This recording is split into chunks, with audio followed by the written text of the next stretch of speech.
Hey everybody, welcome back to another episode of the Threadlings Filmmaking Production Diary. I am your host, Miguel Ortega and Tran Ma. We're here, we're having some sound issues, so we are minimizing our camera.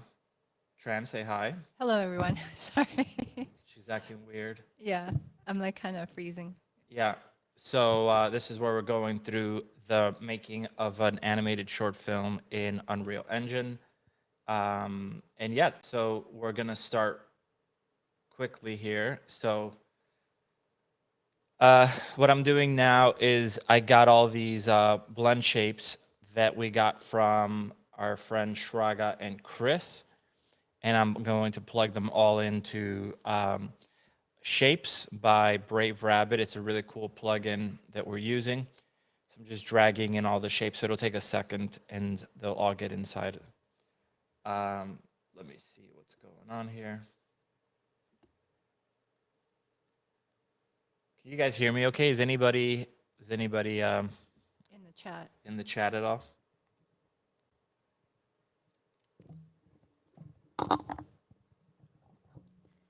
So give me 1 second. This thing should load up. There we go.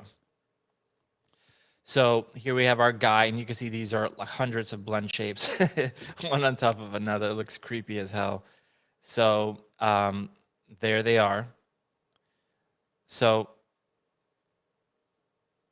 I could probably come up with a script to make this quicker, but what I'm going to do now is I'm just going to lay these out in order right now it's just a big mess. And the first thing you could see, these things like brow inner up left, and then it says poly surface 1. So I want to get rid of this poly surface, and I have a script up here that just gets rid of that naming. And that naming appears when I drag it in. I'm not a scripter, so what's cool is I asked ChatGPT to write that script for me, and it got rid of that. So let's just get rid of this stuff here. It doesn't do it if I select too many of them, so I just select about 20 or so. But ChatGPT is an amazing tool for this sort of stuff. So definitely, you know, use it. It is a powerful thing. So I'm just gonna drag this guy. This is the default shape here. So let's call this is a character's name. Zort neutral. Shouldn't put a capital. So let's just go back in here and see. Give me 1 second. Let me see.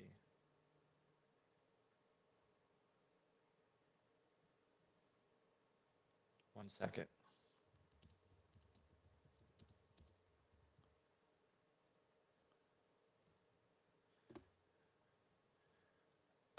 So let's just select all of these things here and just drag this into position. So what I'm doing is you could see, for example, here you can see this is called cheek puff, a brow inner up left, okay?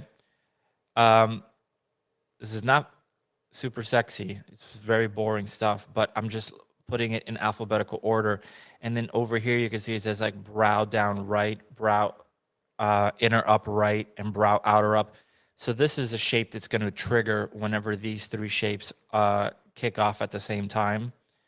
So I'm going to put those at the bottom. I look down. So I'm first putting the ones that are not combination shapes. I'm just going to drag them up here. And I'll then go in and adjust this stuff. So these guys are kind of a pain because they're in between shapes. So there you go, there you go, there you go, there you go. Mouth stretch, I'm selecting all the ones that are not combination shapes. So again, this one you can see jaw open, mouth. The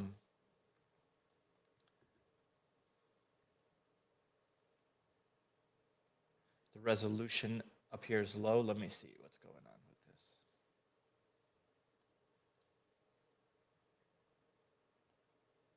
I have it set at full resolution. How's the resolution look on your side, Tran? It looks all right. Our internet kind of went slow, but right now our green bars are back up. Yeah, we just had to turn off the camera. It couldn't handle my beauty. So, so let's just fix this here. So again, I'm just selecting all the shapes that are not combination shapes. And I'm going to move them up to the top.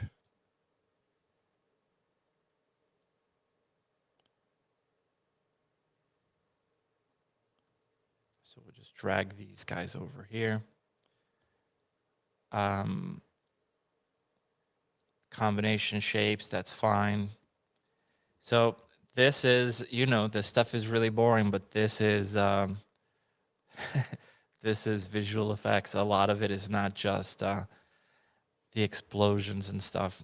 It's a lot of this. So I blink 25, 50, 75, 100. So basically what that means is there's 4 shapes in between that will be used to trigger a blink. I squint left and right. And it's very important that I try to get this in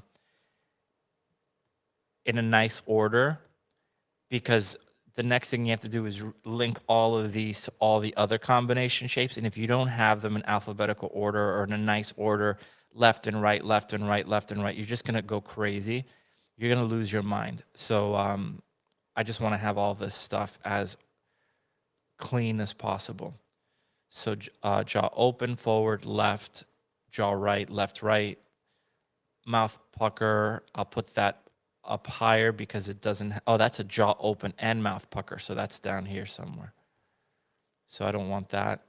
Left, right, mouth open, dimple left and right, frown left and right, mouth funnel. So if it doesn't have a left and right shape, I usually move them up to the top, but I'm keeping them in the same order: mouth close, mouth funnel, left, right, left, right, left, right, left, right, pucker. Let's put this guy up here.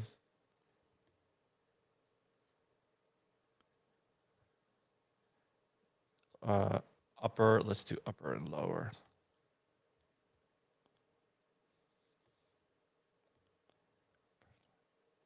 Mouth smile left, mouth smile right. So just placing them again in order. Mouth smile 50. Okay. So that would have a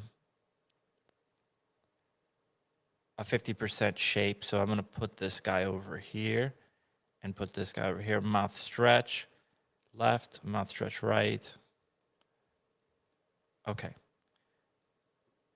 So what I'll do now is I'm just going to double check that these are all combination shapes. And you could tell they're combination shapes because it's the name of the first shape and then the second shape with an underscore.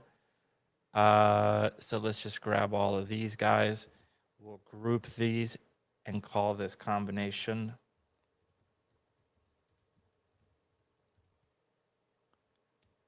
And then we'll grab these guys here.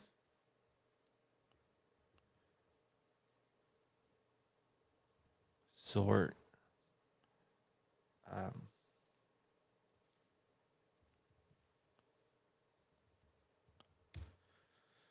Okay, and we could hide that, and we could hide this. And now we have our character without his clothing. So this guy is Zort. I'll show you what he looks like in a second. So that's him here. This is a little paint over that was done to kind of get a little bit more of the feel. So, because this is not, he's not textured yet. So, but this is what he'll end up looking like, and he's like the Messiah character of this society. They see him like the Harry Potter or like, you know, Luke Skywalker. He's the chosen one. At least they think that. Okay. So these characters are funny because they just look so funny without the clothing. They look terrible without the clothing. They look like emoji characters. The clothing is really what makes them come alive.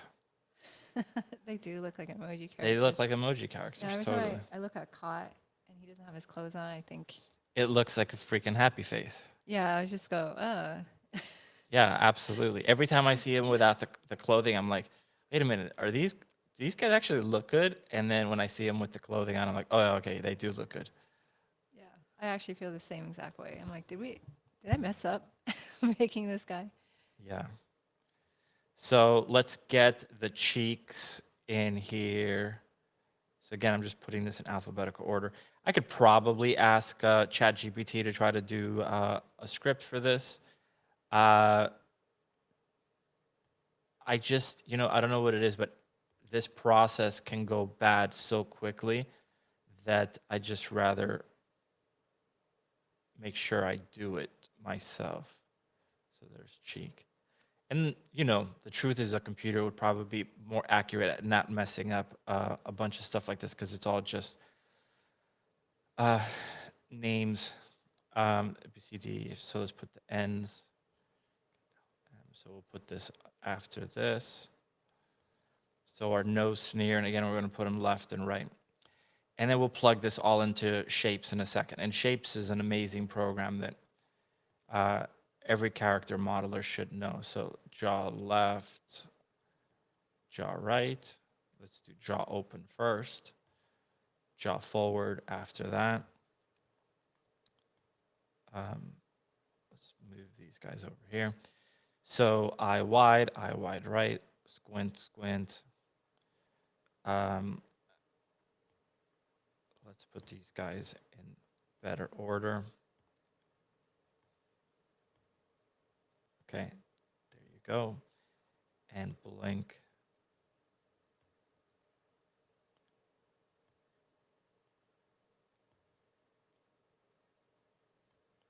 I already see that I messed up something here. So let's get that 100 and put it over here. So 25, 50, 75, 100, 25, 50, 75, 100. Look up left and right. Look out left and right. Look in.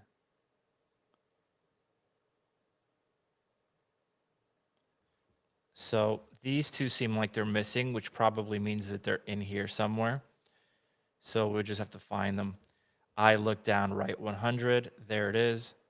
And I look in. So if you're working with the outliner, you'll see that sometimes you want to drag stuff and then it runs out of space. You're like, shit, I want to see the whole thing. If you pull this up, you'll get a second outliner. And now you could come over here. Bobby G, what's up, man? James, Netbug, how's everybody? Hey, everyone. Ted C from Colorado. Thanks, guys, for coming to listen to us doing this fun stuff. Okay, so let's see. So let's put this guy over here. So this is I look down right.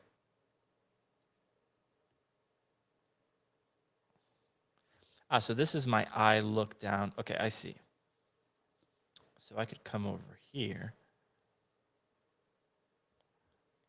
drag this over here. So look in left, right, perfect. And look down left and right, perfect. There you go.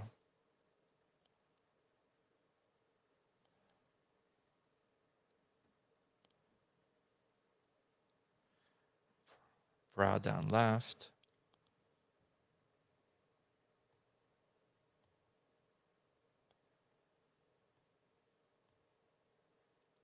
That stuff looks so tedious. When I see you do that, I'm just like,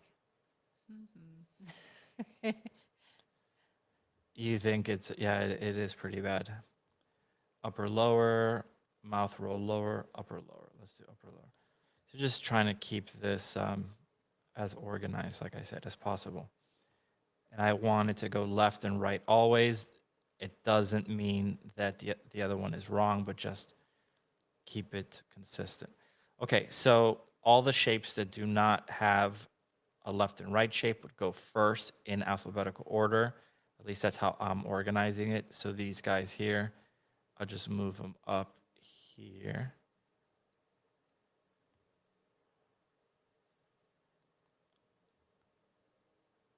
Jaw. You see. So let's grab all of these guys here.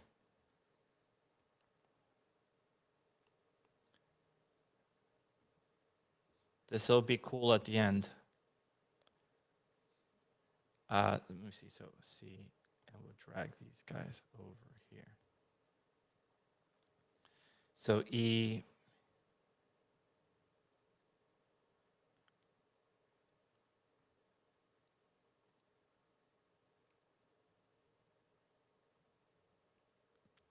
So jaw.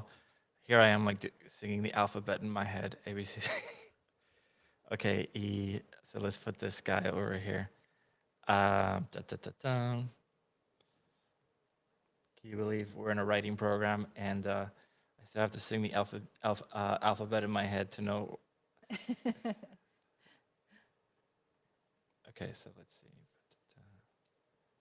Okay. So you have a question here. How do you remember all these rigging mathematics? Do you watch a course every time you guys start a new project?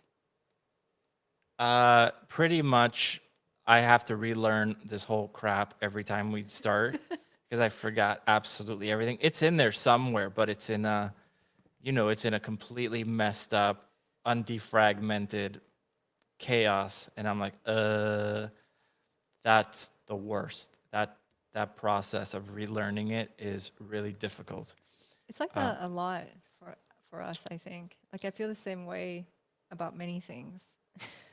Yeah. Like I just don't retain.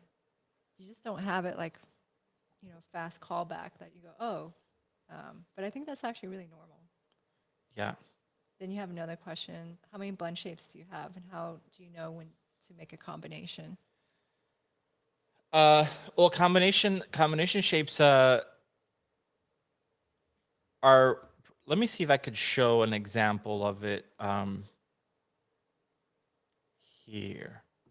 I might be able to show it in Mudbox. Let me show it.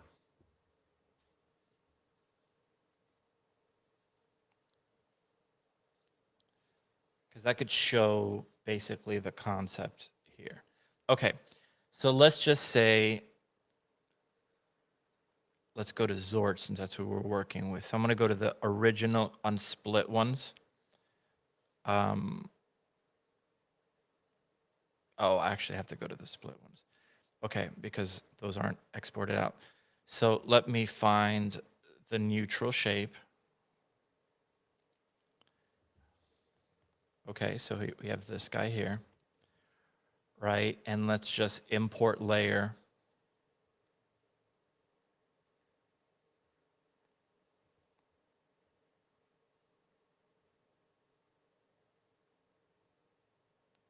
Let me find this here.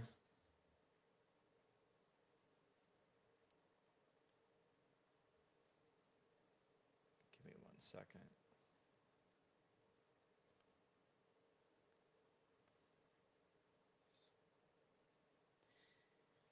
This is off topic, but I'm like working on my screen, and I just made these windows, and I put them on Unreal, and I'm like, oh, What did they don't work?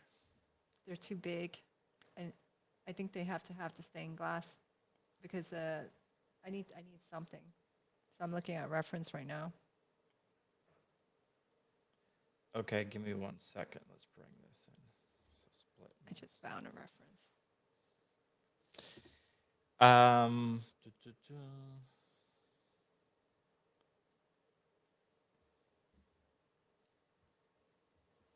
Okay, I'll show it here. So the basic idea is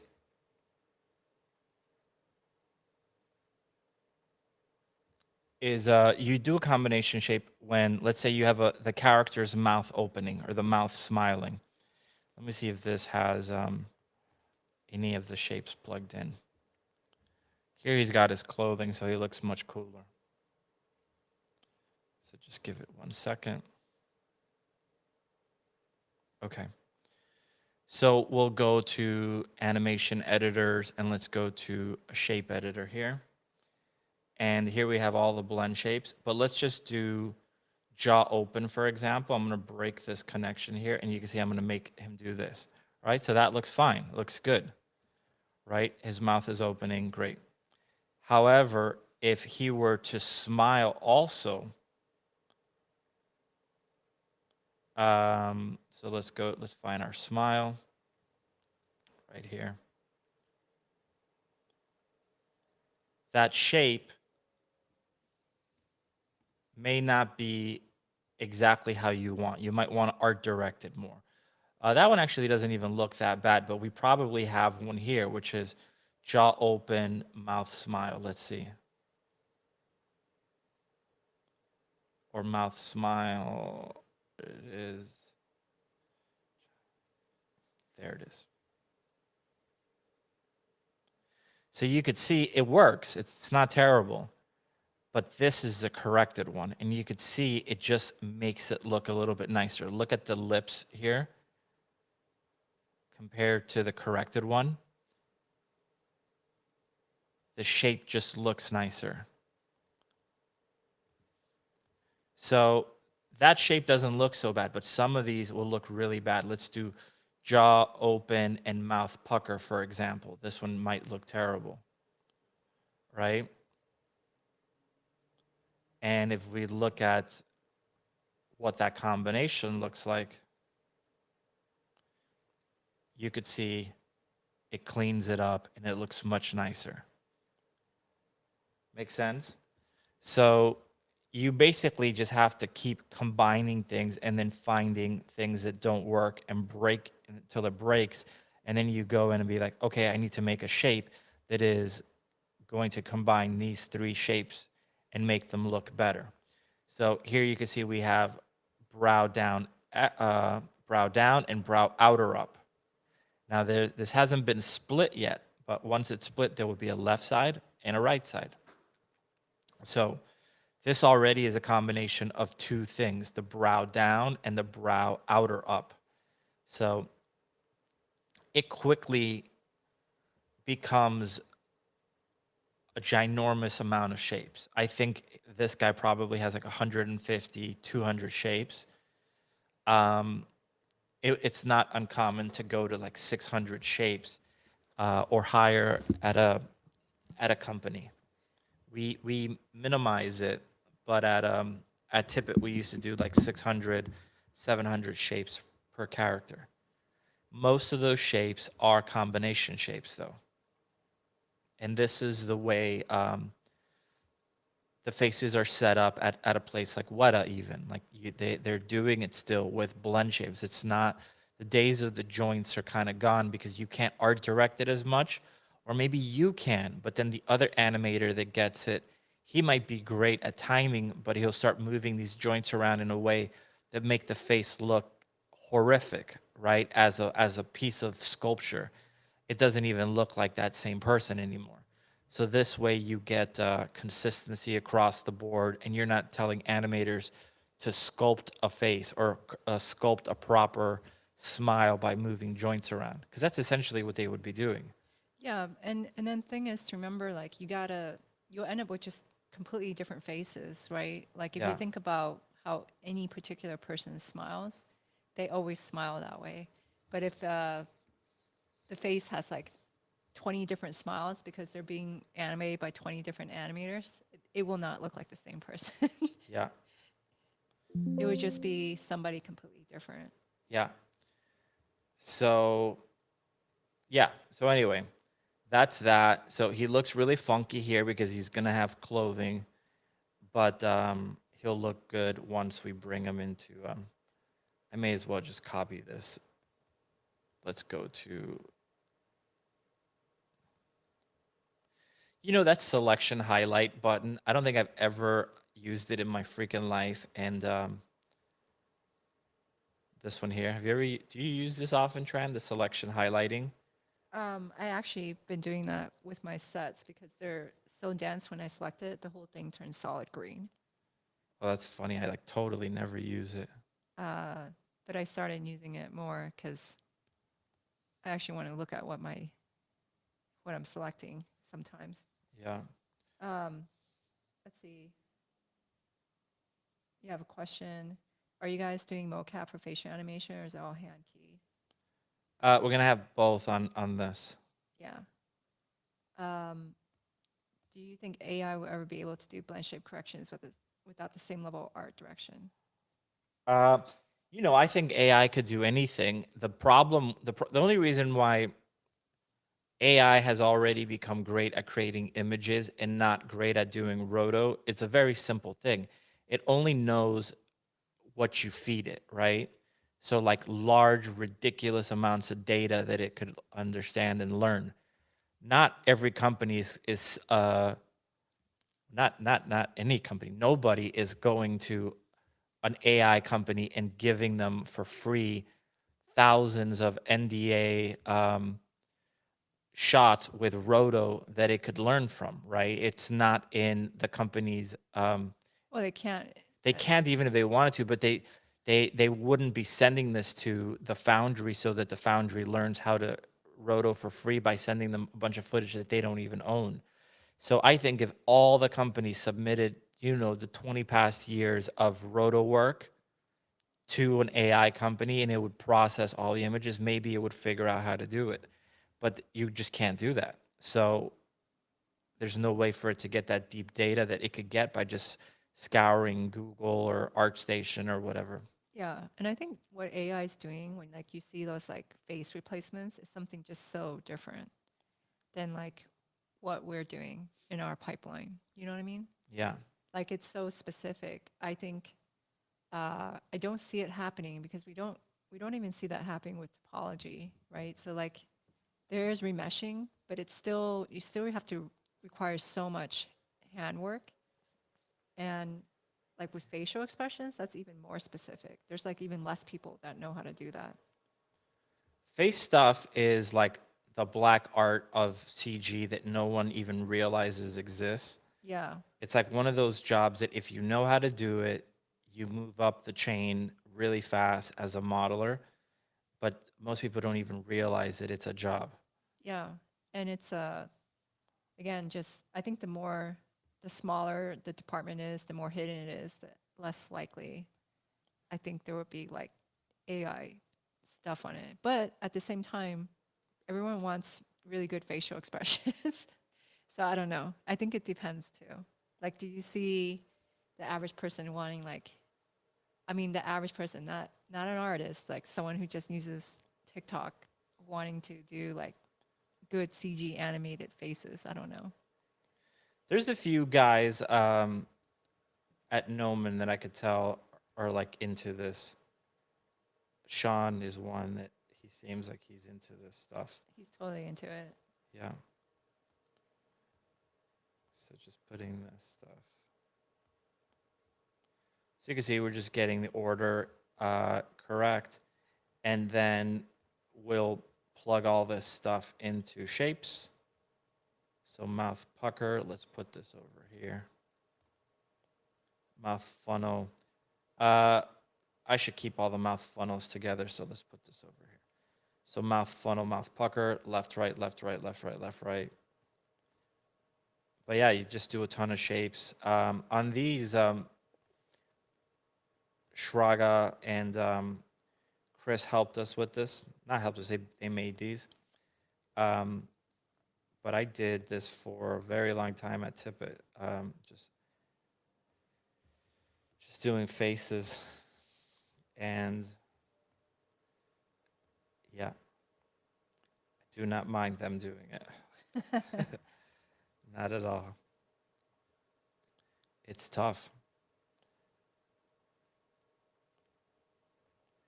This week for us, what else did we do, Tran? This week was a really crazy week for us. We had what did we do? So it was announced that Tran and I got invited into this writing program. Let me just show that real quick. It's pretty cool. So this here is pretty cool. So look at our beautiful faces. So we got accepted into this ride back program, which is like an incubator. Rideback's the company that did the movie It, the clown movie, and the Lego movie. And basically, what they do is they team you up with really high end writers to basically make you better. That's basically it. And then they give you financial backing to get your project off the ground.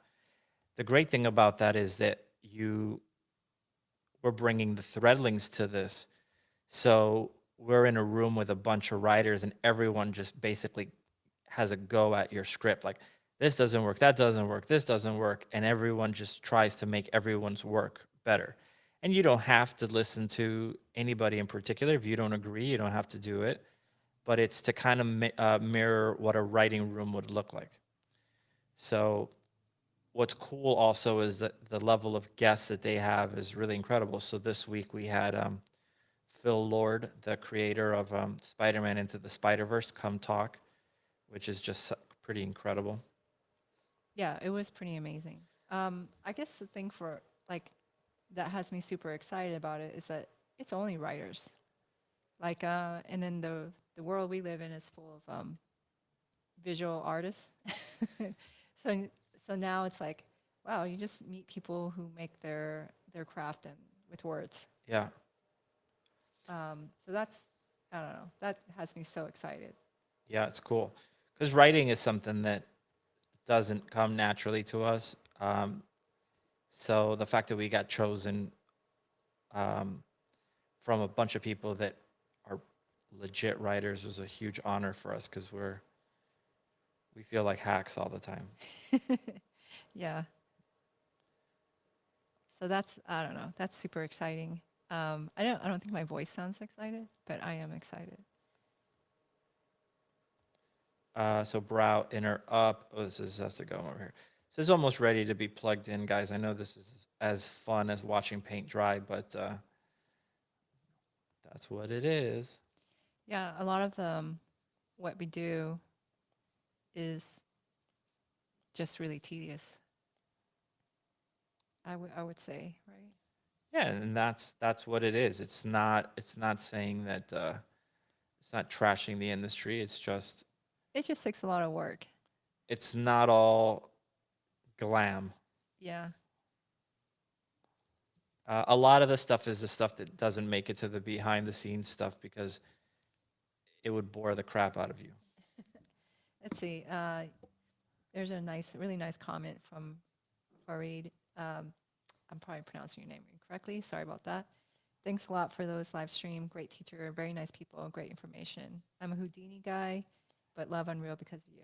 Oh, Oh, that's nice. yeah, such a nice comment. Thank you. Also from Tetsi, what facial mocap application do you use? We use mocap X. Um, it's pretty good. You know, the thing that kind of sucks about the mocap face stuff, from what I've noticed, is this company that created the technology that we're using was geared for visual effects, and they made this amazing uh, basic discovery that by creating 52 base shapes, you can essentially drive the entire face. It's not going to be as accurate as like Lord of the Rings or whatever, but it's pretty damn good. And that's awesome. 52 shapes, and that's the 52 core shapes that we have. Like, wow, this is amazing. We should buy it so that we could put um, emojis in your Instagram. So now you could be a panda, right? And the problem with that, it's great. You could be a panda now, but that as soon as you could be a panda, they were like, okay, mission accomplished. Let's move on to the next thing. So they stopped developing it because now we're like, wait, is there a way that we could do this or that we could do that and we could make this a little bit better? And they don't care because They got what they need. they wanted you to be a panda. You're a panda, and Yeah. done. Like it's for just regular consumers. Yeah. And yeah, that is the kind of thing that is scary when like big, Companies buy the tech. yeah, because their intention for it is not, it's not for us. Well, when Apple bought, I mean, think about back in the days when Apple bought Shake. I mean, this is like the equivalent of imagine if there was only one 3D program in the world, and that was Maya. And a company bought it and then said, we don't want to make this anymore. And they just stopped developing it.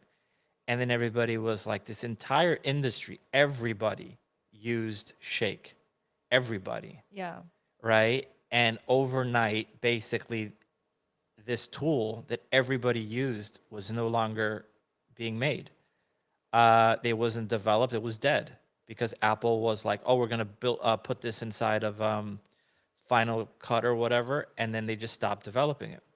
Everybody freaked out, and then Digital Domain, which at the time owned Nuke, which was an internal program, released it and made it commercially available. But if not for that, uh, everyone would be screwed. So that's what's scary about when a big company takes over something like that.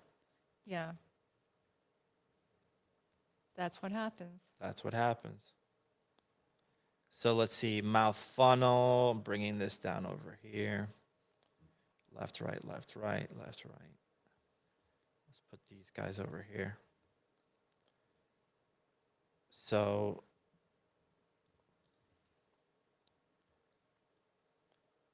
So just placing these guys again in order. This guy comes over here. mouth frown, mouth shrug, lower. That's over here. So left, right, left, right. So that's what we did this week, and then we got invited to go to South Park Studios, which was one of the coolest freaking experiences I think we've ever had. We got to see them working on a new episode, them being Trey and Matt, and they were just so cool. And they gave us a tour of the entire facility, which is a beautiful facility. Yeah, it's really nice. And Tran and I are huge South Park fans, and we're getting a tour by these guys, and they're so freaking nice and cool to us. They are really nice people.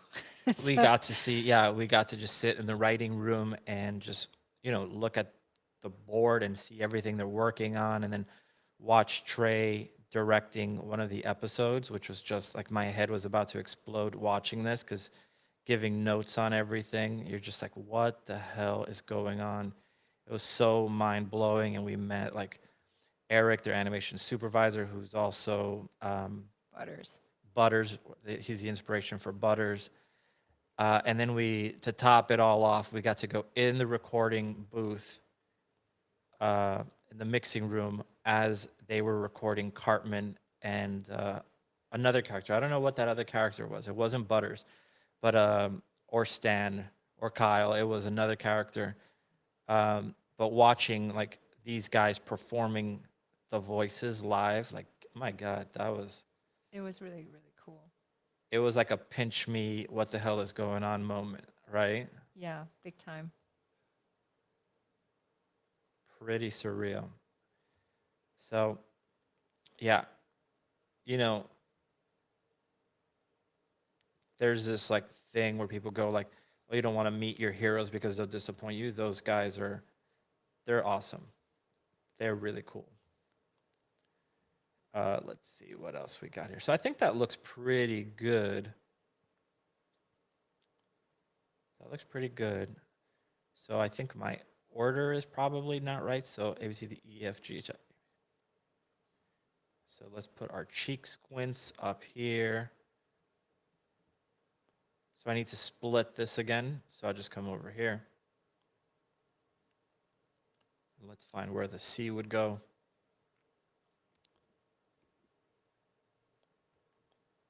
B, so let's put that right there. Left and right. And then our I stuff. E, F,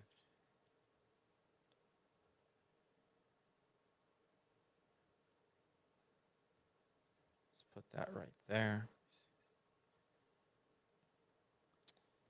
I don't know why it just changed the order of them.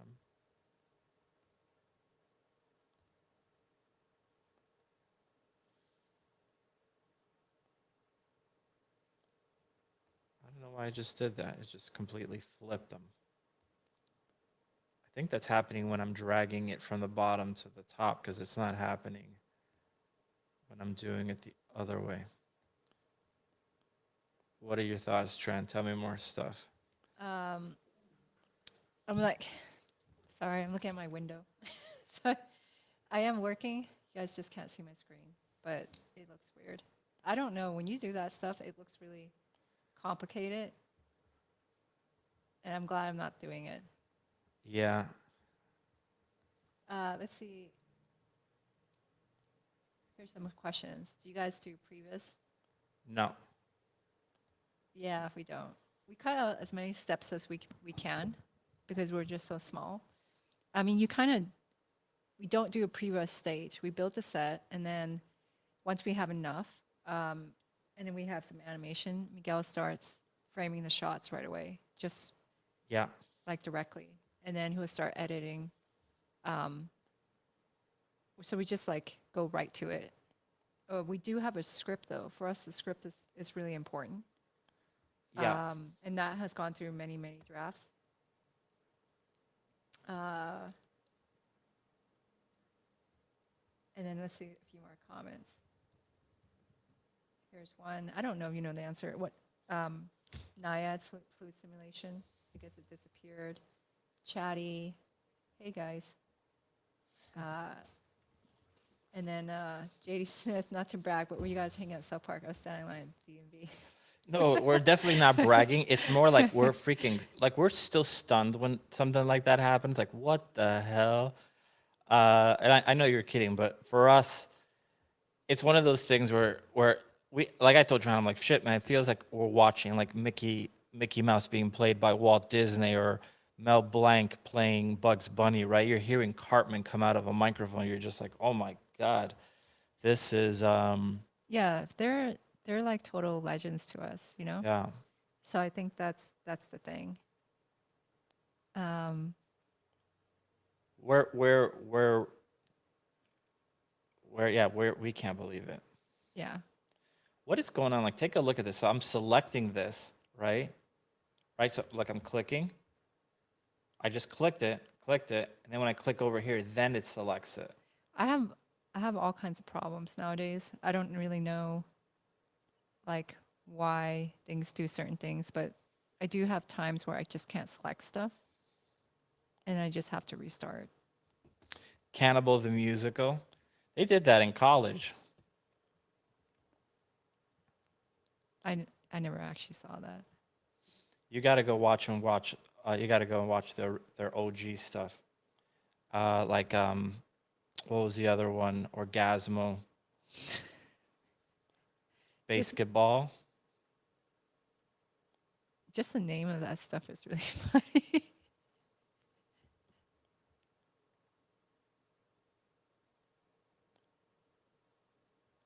Okay, let's see if this works now.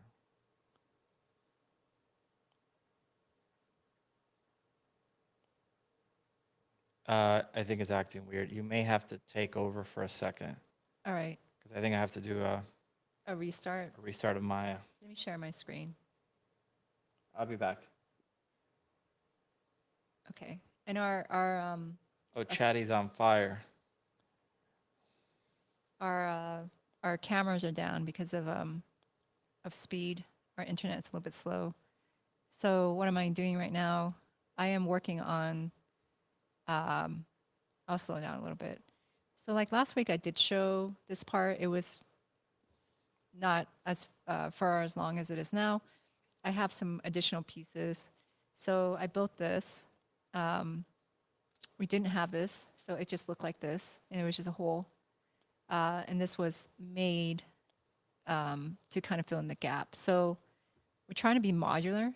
I have these like big archways here, and if you go into the main area, which is more fleshed out, you can see like this is the shorter version, and this is the extended version, and you can actually really tell where I extended it. I basically just duplicated it and pulled it back down. And this wall here, I call it like the door wall, is a door that is also this door, which fits perfectly. But now that I have a longer arch, like this one here, I had this huge gap. So I built this, which is cool. And this is like the door for our like one of our main characters, Zort. He's like the Thread Tempest, and he's like really red. So colors like play a huge scheme, right? So like most of our Threadlings, they're kind of like these muted beige, gray, tan type Well, of that's tones. Zort. That's Zort's room. Yeah, that's The Zort's guy room. that I was just working on. Yeah, and this is just that filler on top. And I did try to design it to feel a little bit more like flames ish. The basic concept, I mean, if you guys are tuning into this, it's fine to give a little bit of a spoiler. But the basic concept of this film is this, that there's a colony of creatures made out of fabric, and they've been at war against the moths for millennia, right? Since Beginning. that's the beginning of fabric, right? And this is a reality. Like, why don't a lot of costumes exist from back in the days? When you watch stuff like Pawn Stars or those antique roadshow things, one of the things they always mention is like, wow, I can't believe it survived the moths. They literally say that. Yeah. So So this stuff, this goes back, sorry to cut you off, but back to our first short, yeah, the Ningyo, where we dealt with a lot of antiques. yeah.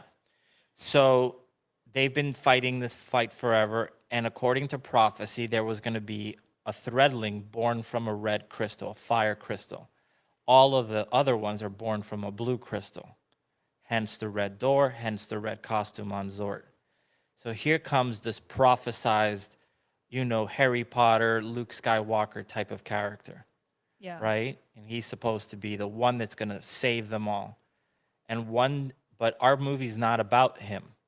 Our movie's about the worst kid of all, the worst student of all, that has a stutter. He can't talk right. He's not very good at what he does.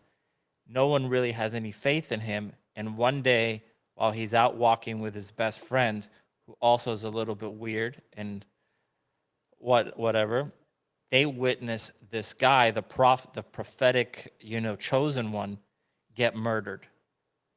And when they run back to report it, and murdered by a moth, and when they run back to report it to the professor, nobody believes them. And to make matters worse, all of a sudden, the guy comes back, walks in, the prophetic guy, the chosen one, as if nothing happened. And now these two guys, Cott and Mayo, are heroes, try to figure out how that can be because they know what they saw. Right? So that's the basic gist of it. Yeah.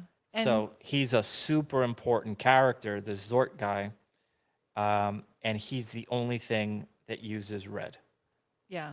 So this whole hallway down here, just to backtrack, like originally I was like thinking, oh, I just got to make this like space, right? Well, actually, originally, if you go inside here, this was the room. It's really dark right now. I'll come back and revisit all this stuff. I haven't imported all these things. Importing is like a mission for me because it takes so long and then sometimes it just freezes. And I'm like, is Unreal processing or is it frozen? And then I'm afraid to like crash it anyway. So it takes a long time to get a mesh in. But there will be more light coming in here. The room is a bit dark. Maybe the color scheme will change a little bit. It's really blue, which that could also change. And then this is like kind of like where the intended classroom is supposed to be. And then this is Caught without his clothes, so he looks really weird, just like how we were saying that he looks so strange without his clothes. They'll come out into this hallway. So it's actually really enormous. I'll just put Caught back. It looks terrible. So that gives you a sense of scale of these characters. It is a magic school made out of fabric. A magic wing. This is the magic wing. Yeah. It's not just a magic school. No, it's not. It's actually like the quilted corridor. The quilted corridor. Our world is like really big. We don't get into the depth of the world because you just can't, right? But in the section that we're telling the mage's story of the Threadlings. So Threadlings like have, in this world, they have other workers other than mages, right? Like you have miners, you have weavers. They're like a colony, like a hive-like, where everyone has like their purpose for the work. And our story is centered around the mage area. So originally I was like, cool, I can build this corridor. That's totally fine. And then, you can see this area looks pretty complete. The textures are not all in. So we have some artists helping us out. This section right here is being textured. Some of the stuff I haven't imported. And the big thing, and I was like, Miguel was like, why don't we have like a stairway down? And I was like, no. Can I answer Bobby real quick? So Yeah. Bobby says, oh, like a mystery. It's more like a serial killer. This thing is so weird. It's almost like The Thing, Invasion of the Body Snatchers, and a serial killer. So it's those three things together. Meets Star Wars, meets Fraggle Rock. Yeah, I don't think like it will not feel like a detective story. No. Because we don't, that's like a genre. We wanted to avoid that actually. Yeah, so our thing is not a detective story. It's not a mystery that will unravel. You know what you saw. Yeah, you know what you saw. It's very clear. It's just how they're going to deal with it. What it is basically, these guys have a stutter, and Mayo doesn't even talk barely. So these two guys that have a very hard time talking to begin with, trying to get heard. And we didn't intend it to be metaphorical that way, but it ended up becoming that way, right? Where it's like the two people that don't talk well have a very hard time getting their voices heard. Uh, you know, so that's it. That's basically the idea. We didn't start writing this and saying like we're gonna make it about this and the depth of listening to the meek or whatever. That's just how the story played itself out. And that's one of the things that we've quickly learned, by the way, on this writing program, is Tran and I always felt that we always wondered, how do people really write? Because you hear someone like George Lucas say, "Oh, I had all 6 movies planned in my head," and then you're like, "Really, you did? Yet you still had to make out with his sister? That's weird, right?" So you realize really quickly that that's just a lie. You're figuring it out as you go, and you're like, "Holy crap, I got this story to work. Cool. What are the themes? What is the message?" But that almost should present itself. That's how Tran and I have always worked. But we always felt like we weren't enlightened and that real writers had a message from the beginning. And we really quickly realized that a lot of that is nonsense.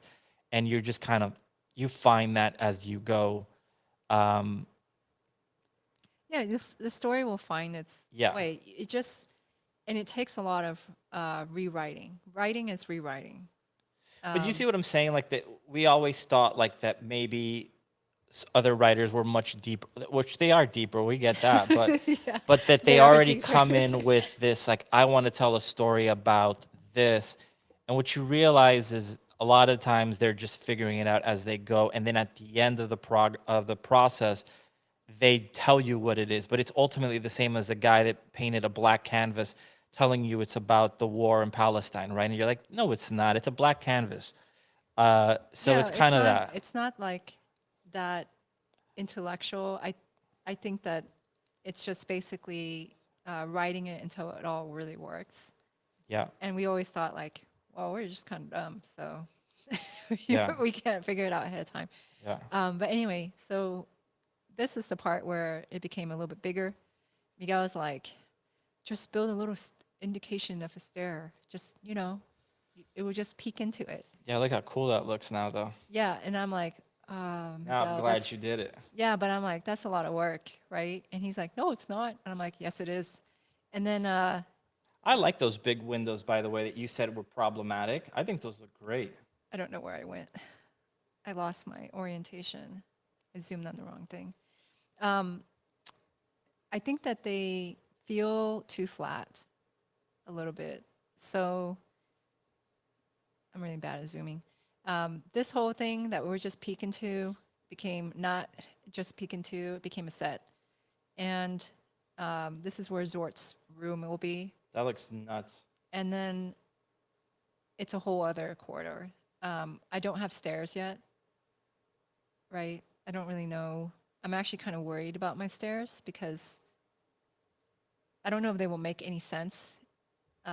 Just to kind of explain why. And this is why I'm holding back. And then I'm kind of like worried. Let's bring him. He's somewhere here. This is a giant set. It's freaking mad. It's a city block. Yeah, Miguel's like, make it really big. And I'm like, okay. It doesn't really matter because it's modular. Well, I think it needed to be this big. Yeah. No, but I mean, it doesn't matter how much you want to extend it because we have nanite and then it's also modular. So you can just keep stacking it. I guess the problem with me is like with the stairs have to kind of make sense with their legs. So how many steps it will be, it might just be like made and not make any sense in the sense that it wouldn't work for like a stature, someone this size. It's kind of hard to explain. I'll just leave him here. Okay, there's weird looking cot who has no clothes. So the other thing I built here was I was working on this variation with the windows. And to me, the reason why I don't think they work that much is because they're just flat white. You don't think that's just flat? Too flat? So Um, I think they're too flat. So I looked up this reference. That's why I was kind of spaced out. Like yeah, how but that's exposed differently. yeah, but these are, I feel like I can paint something like this. And you can also see there's not a lot of color casted. So one of the things that we have in our other room with stained glass, it causes like a lot of colorful lights. So what I mean is, just to clarify, in this right here. So if you're in this room, we have stained glass, and then we have a lot of light casting that is super colorful. And Miguel had said he didn't want that, which I agree. I just don't want it to become like just clown colors everywhere. Right. And so that's why it's white. But I think it's not that interesting. But I think that if I break the windows up like this, you don't really have a lot of color or any Yeah, but what I'm really. saying is you're overexposed on the left. If that was under if you underexposed that a little bit, that wouldn't look like that. Okay. So, oh, you mean the reference? That whole image that you're showing me there is way overexposed. This one? Yeah, that's way darker. Yeah, but you don't, it doesn't matter. What I mean is, like, if you look at this, don't you think this just looks flat? That's what I'm It saying. looks flat because it's blown out. Okay, so then if, uh, Like go to your post process volume for a second. okay, And go to gamma.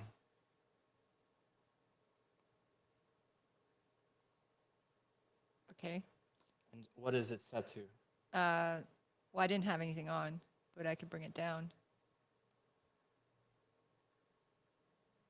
Like that already feels better.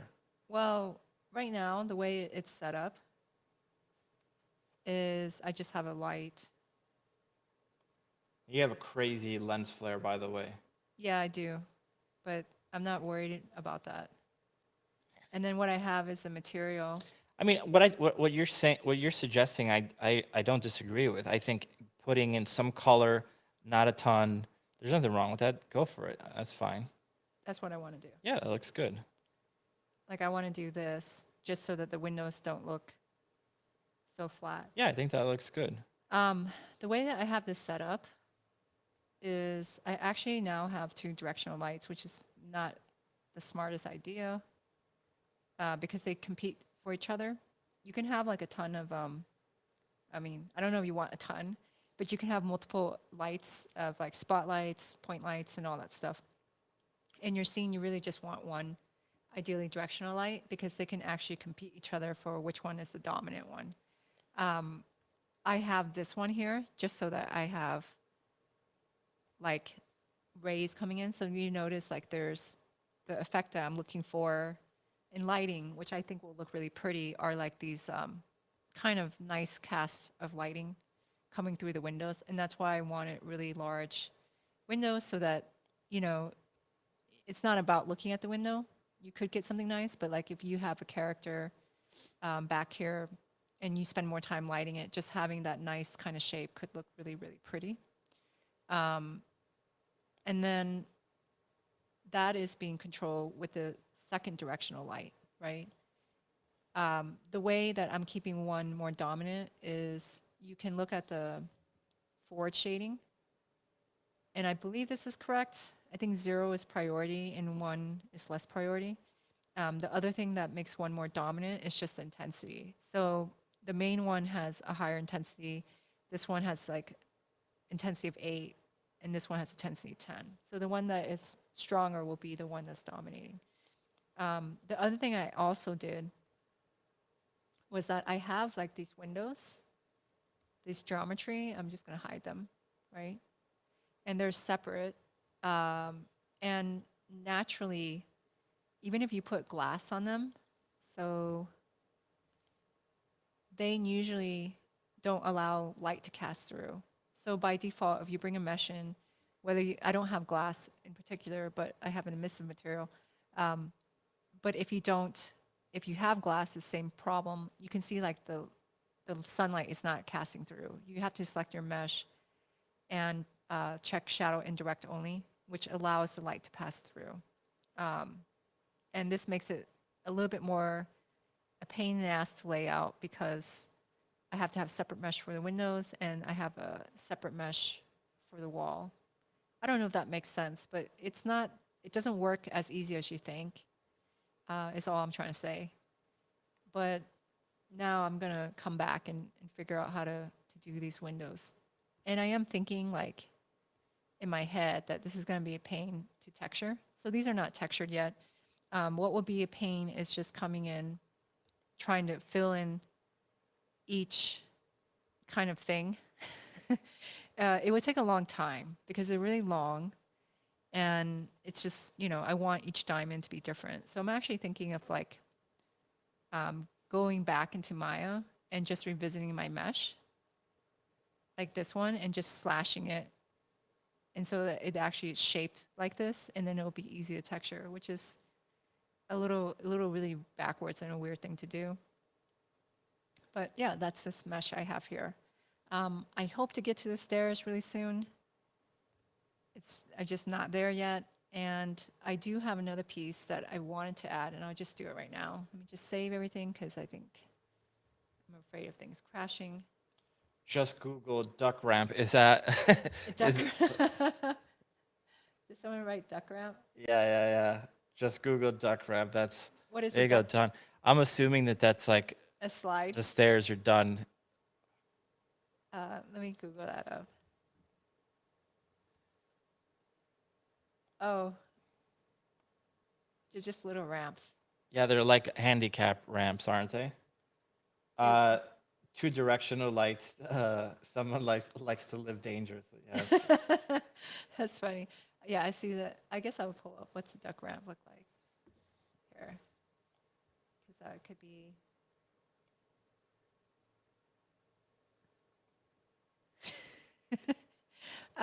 Part of me has like wondered, could this be like a slide? And then I just have to build like a plank and then they just slide down. But that's like the worst idea. Well, it's cool until they have to go up. Yeah, they have no way of going back up. But I did think about like, could I just do that? Could that just be done? Okay, so let's look at this new piece. And let's reset it.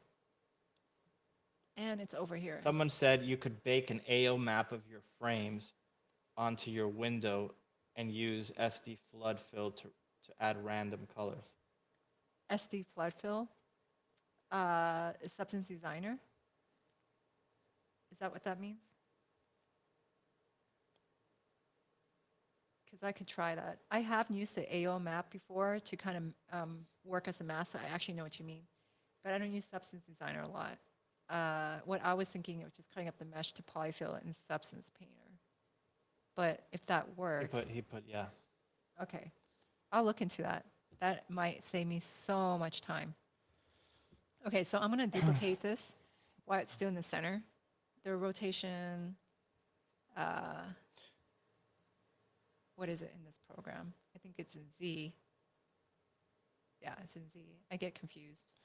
So when I was moving those blocks in the outliner, the reason why they kept getting flipped from left to right, right to left, I just thought if I selected a whole block of geometry and shifted it up, it would just move as is, but it's basically the order at which you select the stuff in the outliner. So the first one you select goes to the top, and then the second one goes to the bottom. So just in case anyone was wondering.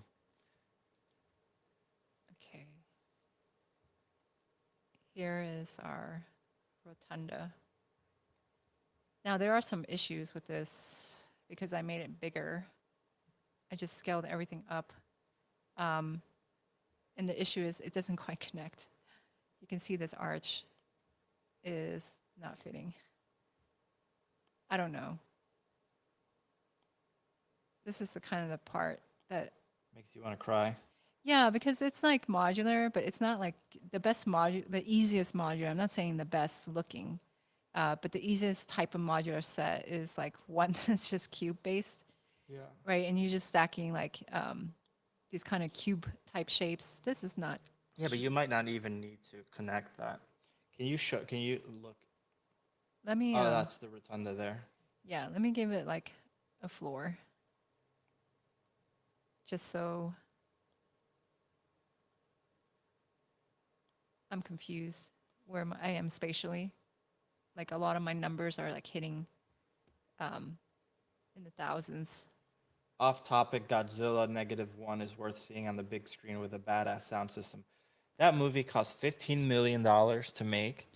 Looks pretty kick ass from what I've seen, and it got nominated for the Academy Award for VFX. That alone should make it win. The fact that it cost $15 million and it's rivaling movies that cost $200 million. Yeah, I definitely want to see it. I love Godzilla. I love all that corny 80s, not 80s. That goes back to, what is the first Godzilla? Is it 56? Um, that old Godzilla stuff is the best. The Toho stuff. I want to visit that place, Toho, I'm gonna, Rodan. Tran and I got to work on Michael Dougherty's version of that film. yeah, that was cool. We worked on Mothra, Ghidorah, and Rodan. Okay, I'm gonna stack this up. And then I was thinking, instead of having them lined up, to have them rotated a little bit. I start getting confused at this point when it comes to these rotation values. 1954, the first Godzilla. 54, not 56. Let's do this clean. I want this to be kind of offset. Trying to add in my head. So they're rotated by 60 degrees.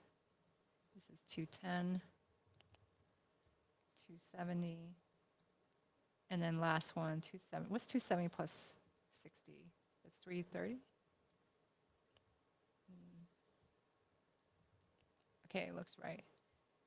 Okay, so we're getting the look here. The lens is, lens flare is crazy. Let me turn that down. That's in the bloom. Let's just turn it off there. I do want the bloom, but when I have so much light coming in, because it's really all interior.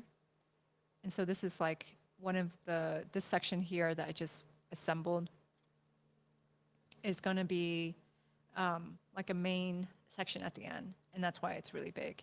So if I pull the cot character, let's just duplicate him. I gotta just like pull a version that doesn't look this bad. Because when I see him looking like this, he looks really bad. It would motivate me more if he didn't look so weird. But you can kind of get a sense of his scale. It's really huge.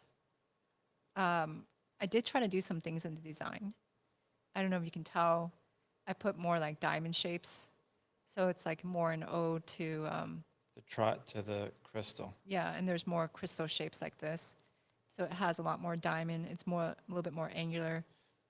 And I don't have a design when I make the mesh. So I made the mesh just kind of as you go. And then what we have are really great texture artists helping us. Texture. All Gnomon students. Yeah. Current Gnomon students. And they're really awesome. I'm going to try to piece this back here. So the way that this is supposed to be, and I have a hard time doing this in Jose says that maybe you should have little elevators because the magic would make them lazy. I think trying to tell Tran to add anything else at this point will get you killed. So, yeah.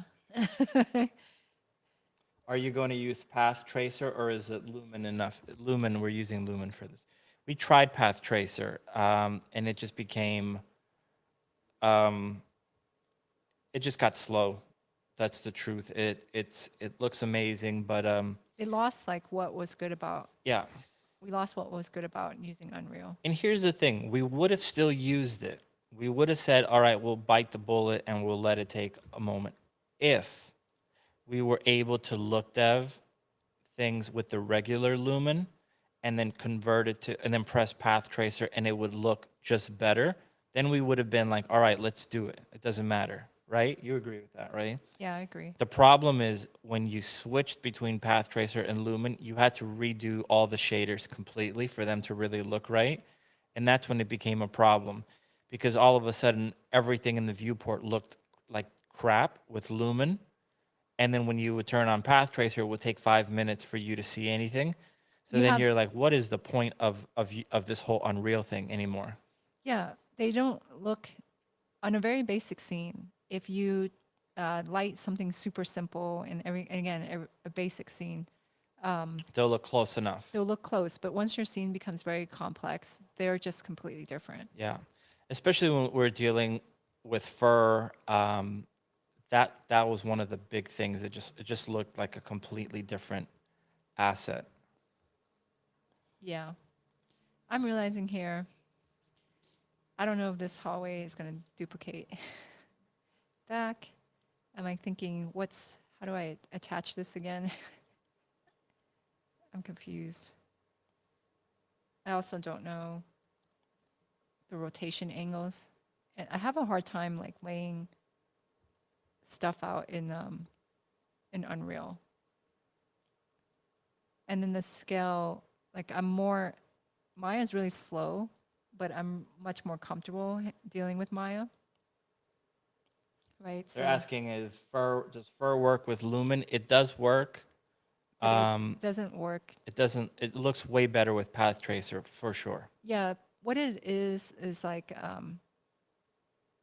fur has very soft shadows, I think.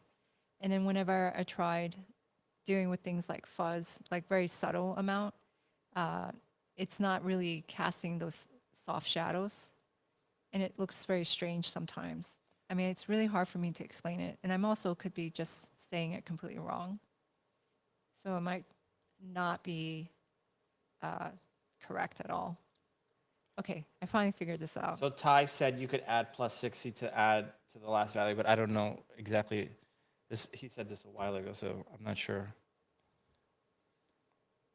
Do you want to mess with that? You want me to let me connect this stuff? Connect. You want to come back to you?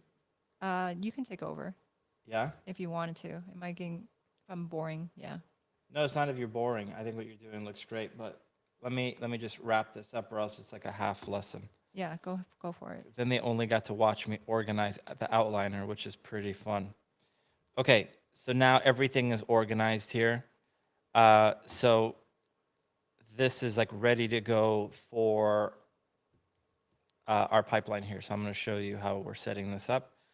So I've grouped everything now. So the clothing is not even going to count. So I'll just hide that. Well, I like it the way it looks. So there's the asset. In there, we have the neutral shape. And then we have the core shapes, which are the 52 base shapes. You can see they're all set up.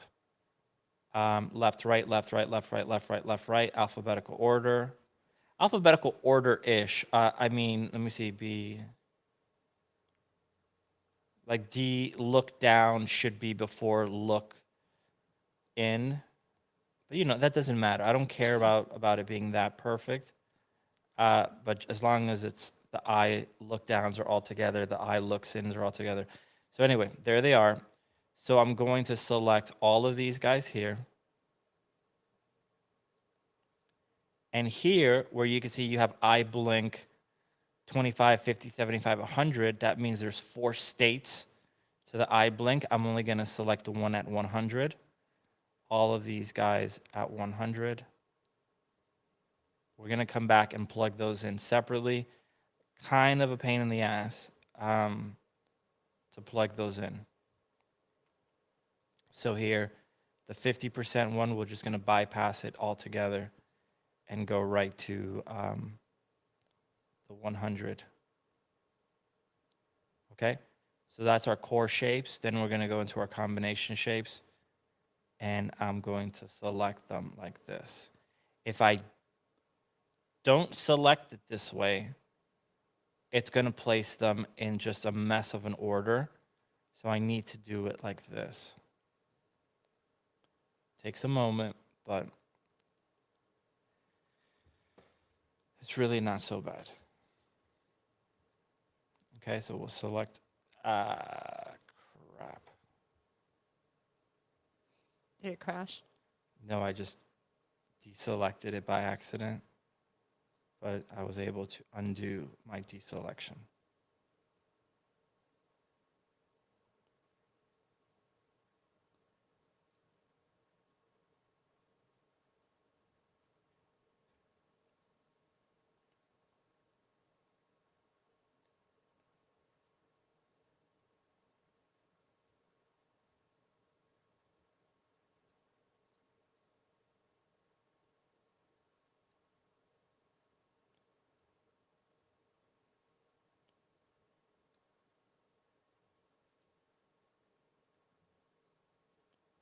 Okay, so I selected all that. Shift select him.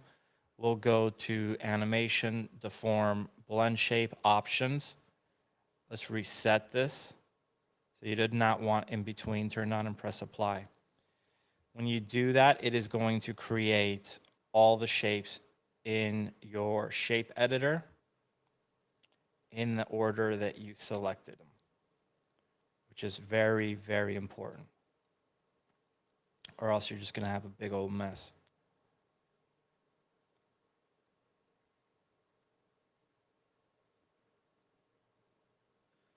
Oh, so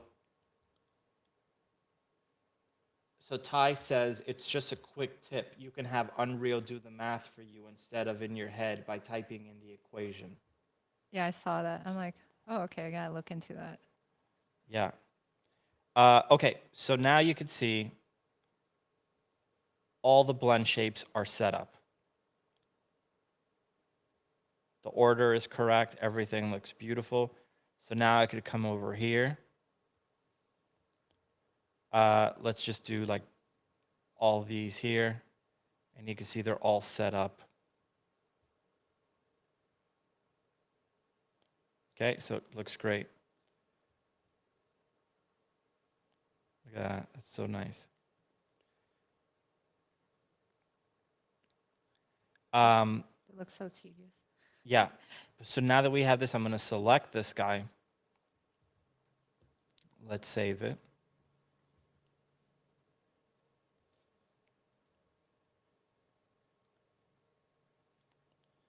It's taking a second because we just did a lot of stuff.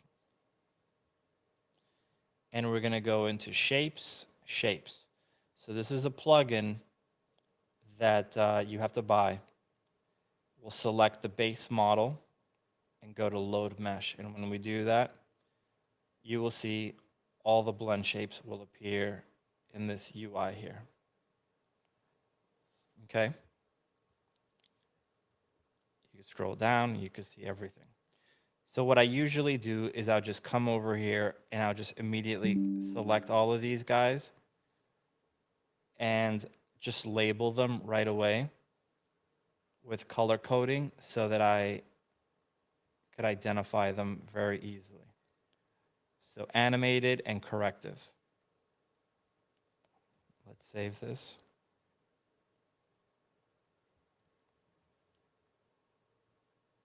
This is a lot of blend shapes. Okay. All right. So now all we have to do is come down here and we could see corrective number 1, brow down left, no sneer left. So usually what I do so I could keep tabs of things and not lose my mind is I'll have both of these windows open. So brow down left. So I'll just come over here, brow down left, no sneer left. So I'm going to put this on my other monitor. I'll just keep it here so we could see. And now just look up here. And it's very easy to be like, shit, what was that again? I forgot. But that's why you have it selected here. Brow down left. So select brow down left. No sneer left. So we come here. No sneer left. Then you select the shape that is a combination shape, create combination. Create combo, yes. If you put your mouse over this, you could see combo driver shapes, brow down left, nose sneer left. So now, if I turn these two guys on only, so you can see nothing is selected, but nose sneer left and brow down left, when I move those two guys together, it is now triggering this shape here, brow down left, nose sneer left, as well as the two shapes that are up here. You can see those are turning on, triggering this third shape. So you can see that shape is not selected here. This one is selected, and this one is selected. Yet when I turn them both up with the slider, it is bringing up brow down underscore nose sneer left. So now that corrective shape says, hey, when these two shapes get turned on at the same time, they look weird. Let me fix it. Done. Now you move on to the next thing. Turn this guy on, turn this guy off. Come over here, turn this guy off, turn this guy on, over here. Enable, turn that off. You can see now the same thing on the other side. Brow down right, nose sneer right, and you can see how they trigger on. Great. Next shape, brow down left, cheek squint left. So we come over here, make sure nothing else is selected. So set everything to 0. So brow down left, cheek squint left, right here. And now we find the combination, brow down left, cheek squint left. Double check that's the one you have. You can see you have it selected here, so you don't lose track of where you're at. Select that third shape, and now click here where it says create combination. Okay, now if I deselect this, you have to deselect it or else you can't turn it on. But if I deselect this, you could see that it is now triggering this shape, and the combination shape. And there you go. So now we move on to the next one. Cheek, brow down right. Let's just make sure that, I'm certain it's already at 0, but just make it quadruple check. So let's go to brow down right, cheek squint right. And now you have to do this for 100 or something shapes. Very freaking tedious, and you gotta make sure that it all works. So brow down right, let's double check that. Brow down right, cheek squint right. Yes, select it, deselect that, check it. That looks correct. Double check it here. Brow down right, cheek squint right. Brow down right, cheek, and that becomes the process. So we'll just do a few more, and then I'll pass this on to Tran, which is doing stuff that's way cooler. But without this, we don't have a character. So it sucks, but that's how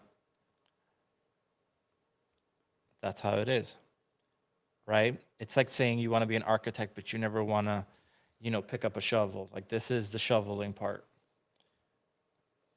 I don't think most architects have to pick up a shovel. At one point in their life, they had to pick up a shovel. Okay. I would hope so, anyway. Yeah. So, is that correct? That looks correct. Let's double check it, though. So, brow down left, brow inner up left. Brow inner up left. It's really easy to get these confused when you're getting into like brow upper up, or brow outer up, or brow inner up, right? You're just like, oh my God. So it's very easy to mess up here. So brow down right, brow inner up right. That's it right there. Correct. Fun stuff. You guys like super into this or what? So you could see, there we go. Brow down left. Brow outer up left. Brow down left. Brow outer up. Now you can see why you want to have this stuff in a clean order. Brow down left. Brow outer up. That's correct. Come down here. Find that combination. Select it. Create combination. Okay. Deselect it so it'll just drive the two shapes, and you can see there it is. Perfect.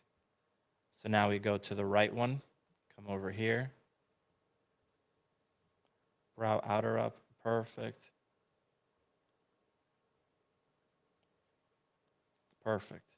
Let's test it. You have to test it after every single one, because sometimes you may have screwed up and you'll trigger it, and then you'll see that one thing on the other eye moves, and you're like, wait a minute, that shouldn't happen. So you have to fix it. Okay.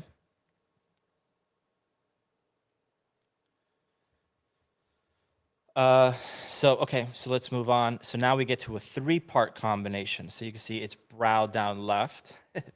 So exciting. Brow down left, brow inner up left, and brow outer up left. Let's double check it. Brow down left, brow inner up left, brow outer up. This is not the time for you to try to speed through this. You think you're moving faster, and all you're doing is doing everything twice, because you're going to get to the end, realize you screwed up, you don't know where it broke, and you have to start from the beginning. So this is a 3-way combination. These, I've noticed, get weird sometimes.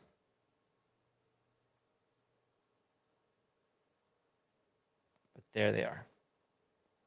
So you can see this is triggering 3 combo shapes plus 3 base shapes. So this is triggering 6 different shapes simultaneously. So pretty intense. Okay, brow inner up left.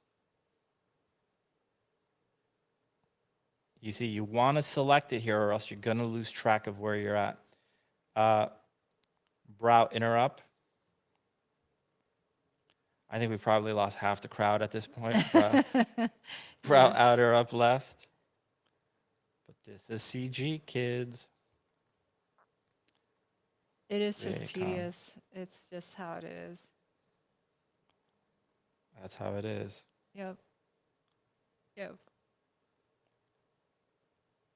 You know, the cool thing about this is if you're not talking, you're not explaining your process, you're listening to music, you're watching another show, like it's music is probably better. If you're trying to watch something where you have to like follow names or whatever, and then you're trying to connect all this stuff, your head will probably explode. Mine does. So probably like some music. I watch cartoons. Cartoons does it for me, because usually like they're more stylized. They'll say what they're thinking. Or like listen to I guess the audiobook is good, but I think that requires still too much concentration though. I have a hard time with audiobooks. While working, yeah. Yeah, I completely lose it. I think it's like that's good like driving or something. Yeah. Eye blink right. Oh, look, why is that eye blink in the wrong place? I see some comments. Upper brow, ear left. Is that the comment? Yeah. You just try to confuse me. Yeah, this is like someone counting, and then you just start throwing numbers out. It's the equivalent. All right, so I want to fix the order of that. I'm not sure why that is like that. Oh, no. I blink. I was going to shift that here. So left, right, left, right, left, right, left, right, left, right. Okay, that's good. Okay, brow outer up. You should take over, because I think I'm going to kill everyone here with this. I'll keep going. Yeah. Let me pull my screen back up. Give me a second. I like hearing old films, like old movies. Yeah, that's cool. You know, watching you could watch like Charlie Chaplin movies. Those are cool because they're basically like cartoons or your Buster Keaton stuff. The Gnomon School is a block away from the old Buster Keaton studio. And if you go and you watch some of the old Buster Keaton stuff, you could see the building that Gnomon is in currently.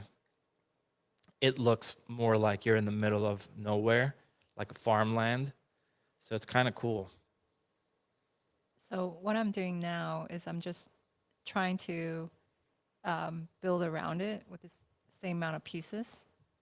So what I'm thinking is like we have the center, and then this is the same piece stacked up, but it's rotated a little bit off, like in the middle. I do need to build railings because it would just look like they fall off. I don't really want to build anything else, to be honest. If I didn't have to put railings, I'd be like, yeah, they just they don't have railings. I don't know.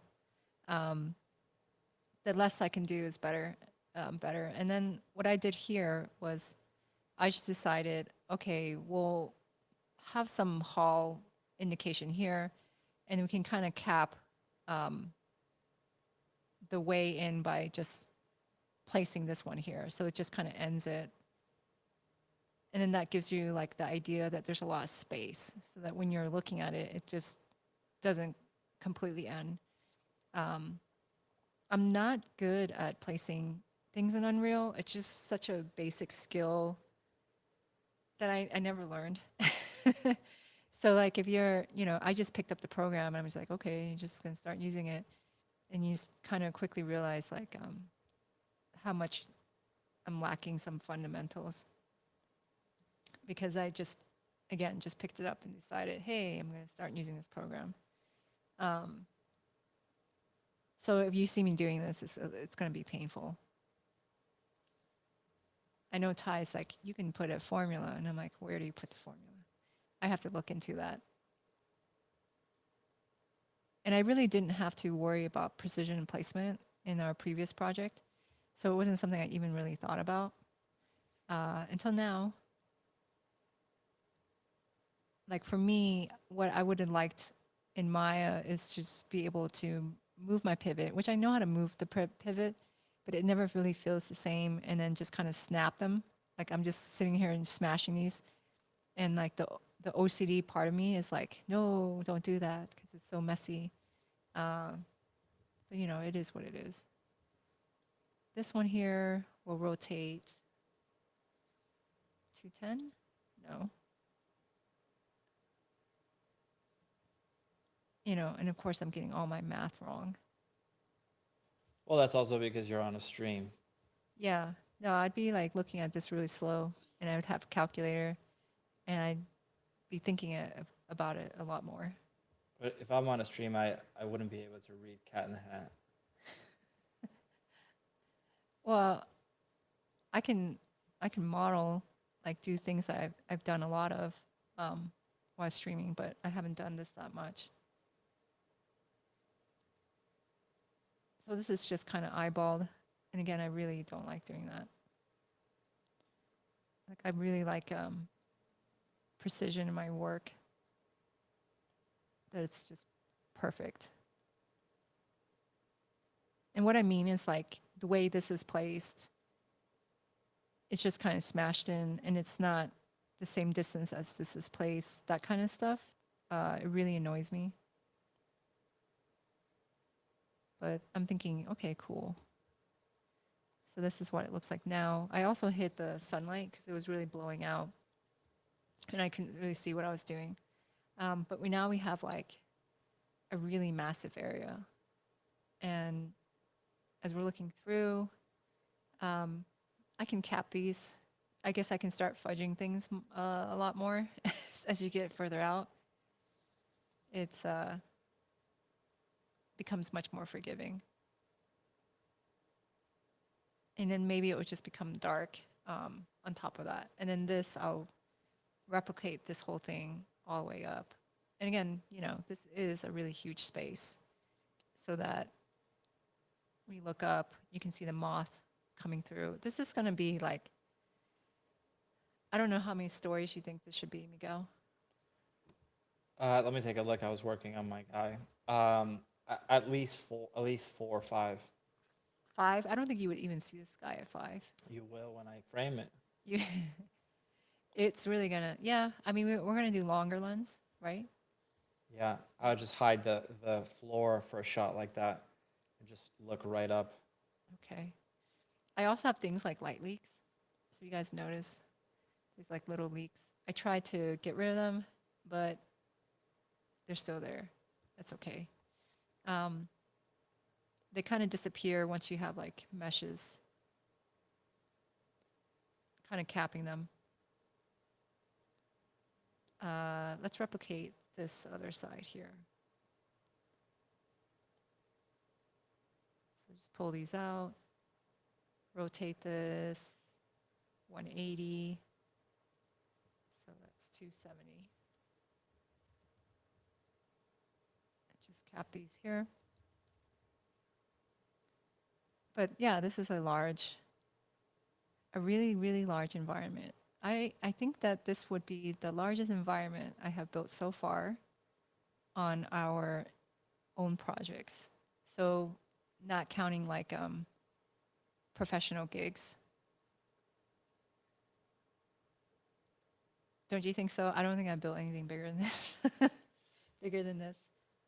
Farid says, I'm thinking you guys have to worry about so many things if this thing drifts you from the creative direction side of things.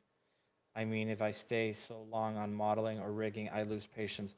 Well, I think what you're trying to say is like the biggest issue that we have is we shift from one task to another and we stay in those tasks for a very long time. Like the past few weeks, my whole thing has been working on these, getting all the faces plugged in, getting all the models ready to get rigged, quadruple checking, make sure everything works, while we're also finalizing and making the script better and better every time. Those are just two such different things that then when you go back to modeling, you're like, what the hell? Like your mindset was just in a completely different place. And then you stick to modeling. And then when you come back to this rigging stuff, you've completely forgot all of it. It's very difficult. Tran doing the cloth sim stuff, then going back to Unreal. I have no doubt that when she opened Unreal after so long, you're kind of relearning this whole thing again. Well, yeah, you're just I'm just super disoriented. I think the one we do a lot of tasks, like a lot, kind of too many, and the one thing I try to do is stay in one task as long as I can because, like, you know, what I call it is I call it getting into the groove. There is a bit of like just kind of warming up, and you know, easing yourself into like the momentum of the work. And it's very easy to, if I jump around too many different tasks, I get really frustrated because I do lose like my flow. Right? I don't know if anyone else feels this way, but like I feel like I have a certain flow to my work. And there's like once you kind of just pick up your flow, you start becoming like more productive. And if I pull from like one task to another task, I just lose that and I'm just not efficient. And that's super frustrating for me. But I try to get into, I call it the zone. So I need to find my zone. Okay. I think I'm in the zone for this week. So I'm producing a good amount of stuff. Like this is, you know, it's all blocked in, which is great. So it's good. Okay, now I have this downstairs.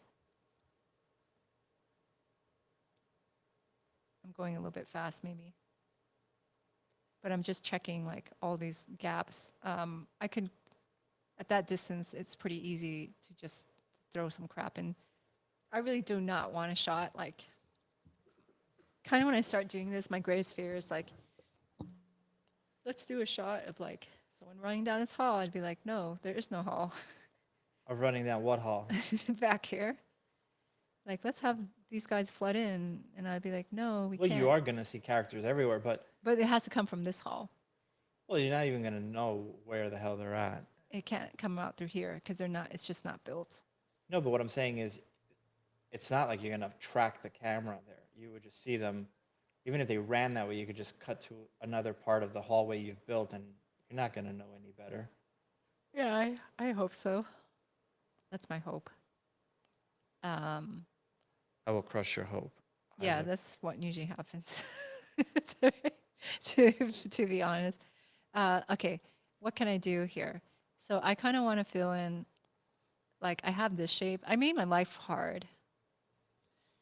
I mean, there's things that make it not as modular. It's just this arc shape, right? So if you notice that this shape here, I'll pull up pen. I guess the trick is if you want to do this, keep your modular shapes as simple as possible. Otherwise, you're just kind of fixing areas. So if you look at this arc, the pen doesn't work well when I'm streaming. There's this kind of bump up here.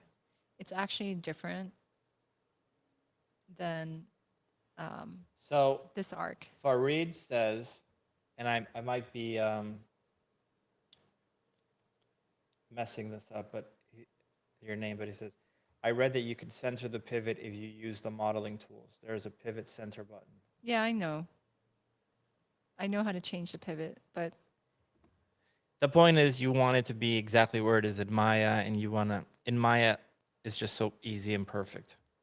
yeah, I'm just find their pivot tool is really weird, but I can do the pull pivot things like that. It's just like I want to snap things to a vertice. You know what it is? As much as we criticize Maya, and we do for sure, the interface of it, I love. I think they need to add more stuff and keep developing it and all that stuff. But I do love the interface. I look down. Yeah, well, I mean, I feel like it was built for modeling. And so the navigation is good. And I don't think Unreal is amazing, but I don't think it was built like. For modeling? No.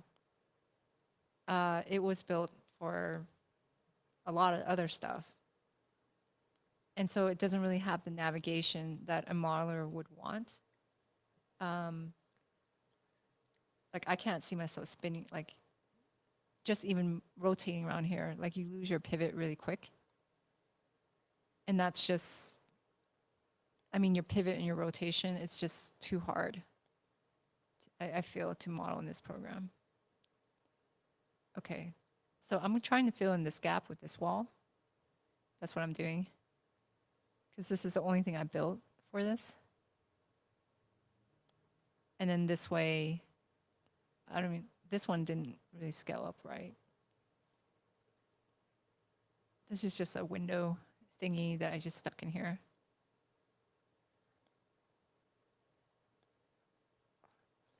So I guess now if you look this way, it will just kind of cap that out. I don't know about this wall, but I don't really want to make a variation. I don't think anyone would notice. So a variation would be to keep this shape, because this is the only wall I have that fits. And to kind of remove this extrusion. But again, I just want to do, there's already enough to do, but that kind of closes that. I'm still thinking like, I look up left, I look in left. Okay, let's rotate this. It's so tedious, this thing. I look in left. I look in right. There Okay, so let's place this one here. And let's place this here. we go. All right. Okay. This is kind of weird that there's just like a window here. but if you've like ever visited, or at least I justify it to myself, like and I have traveled to like um, other parts, of the world, and when you see like really old architecture, sometimes they just don't make as much sense as you think. And I realized that I did not duplicate this. It's just like hundreds of years worth of renovations, and someone's like, "Let's build a wall." Then they're like, "Yeah, but there's a window there." And like, "Yeah, no, whatever." And then it all looks weird. Yeah, there's just parts where they're just like, it's kind of strange. And so we're like, yeah, I don't know, we can do some stuff that doesn't make sense either. And so that's what this is. It's just a window. It's a whole wall that we just stuffed it in the floor. And you're like, duh, I think that works. But you're not really supposed to see it. So I think it's okay. But it also gives us some light. So then I think it will look like this, which is kind of pretty. This is also closed off. And again, I have light leaks, and I tried to fix it, but it didn't really succeed. Okay, I think that this wall is pushed too far out. There we are. And then we'll pull this one back in. I kind of like this part. It's my favorite part. It's like playing house. I don't know if anyone like, I'm kind of rambling now, but when I was a kid, I played The Sims. And I like kind of building, assembling stuff. So this is what it feels like. I'm just playing house. This is the rambling show. Mouth frown left, mouth frown right. There's some things. Jose, yeah, I gotta look into all these things. Everyone's telling me there's better ways to do it. I need to just look at it, and the idea that environment is made of fabric is crazy. Yeah, I think Miguel was like, let's do environment made of fabric. I was like, what? And then we had all these other ideas. So we had other ideas that was actually really cool. It was because these guys are like small. It was to build like an environment that was knit, right? Now, like a knit on like a human size is not that much, but if you're thinking like these guys are like 6 inches tall or something, and there's knitted stuff, the knit is really huge. So the problem I had was, first of all, I don't have a pipeline for building knit. I don't know how to do that. I feel like that involves more than just like polymodeling. If you polymodel that, it would take forever. And then the second problem was that it's very fuzzy. And I just don't want a lot of hair on like fuzzy type of hair.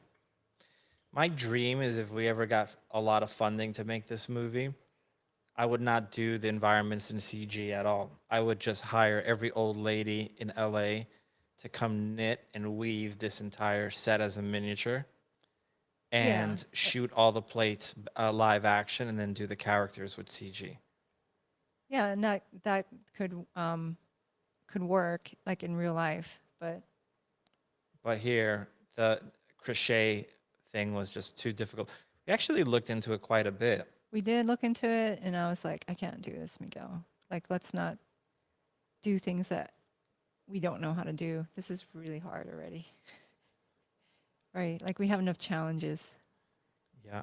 And so we decided to not do that. And I'm like, well, let's just build it with walls. And then we build it with regular walls. And that's for those who were following in like their previous streams that we did earlier this year. It went through a lot of phases. Like, we had it be wood and it looked kind of lame. And then Miguel was like, why don't you just put cloth on the walls? And I was like, oh, let's try it. And then that started this whole thing. So all this is quilted in Marvelous. So every mesh here is built through Marvelous. Yeah, zoom into to some of those texture works. They're just madness. Hold on, I'm like working something out. Okay.